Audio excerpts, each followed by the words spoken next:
magandang umaga po sa ating lahat. Narito ang latest weather update ngayong araw ng Tuesday.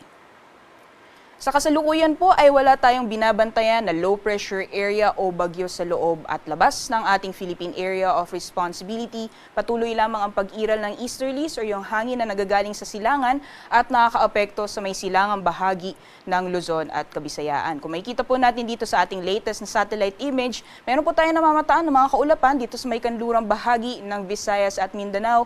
Yan po ng mga kaulapan na yan, most likely ngayong umaga ninipis po yan at unti-unti na pong huhupa yung mga pag-ulan na nararanasan since kaninang madaling araw. Meanwhile, for the rest of the country naman po, asahan po natin mataas yung posibilidad na makakaapekto itong easterlies sa may silangang bahagi ng Luzon. Mataas yung tsansa na makakaranas po ng mga pag-ulan sa ilang bahagi ng Luzon area. Meanwhile, sa nalalabing bahagi naman po ng ating bansa, patuloy pa rin po yung generally fair weather conditions, possible mula umaga hanggang tanghali. Pagdating po sa hapon, mataas yung posibilidad ng mga biglaan o mga panandaliang buhos ng ulan, dulot naman ng mga isolated thunderstorms.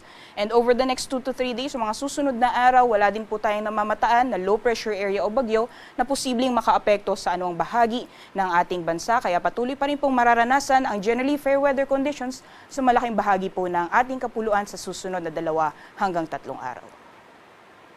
So magiging lagay naman po ng panahon ngayong araw dito sa Luzon, gaya po ng nabanggit natin kanina, mataas yung posibilidad na makakaranas po ng mga pag-ulan sa may silangang bahagi ng Luzon dulot ng epekto ng easterlies. Diyan po sa mga lalawigan ng Isabela, Aurora, pati na rin ng Quezon.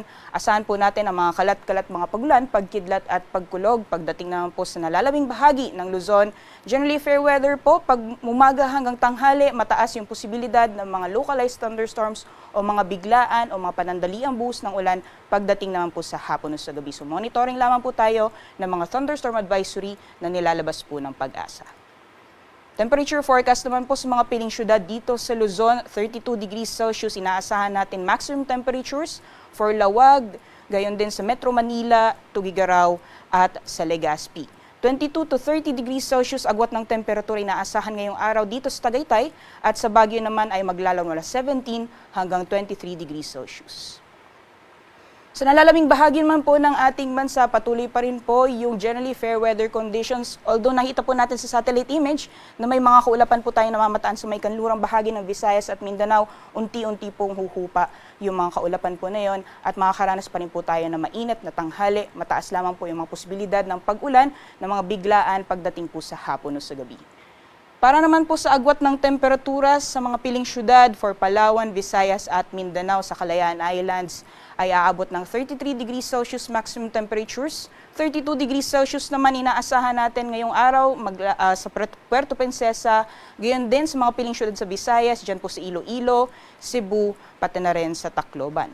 32 degrees Celsius maximum temperatures din po inaasahan ngayong araw dito sa Cagayan de Oro, 24 to 33 para sa Metro Davao at para naman sa Zamboanga ay maglalaro mula 25 hanggang 33 degrees Celsius.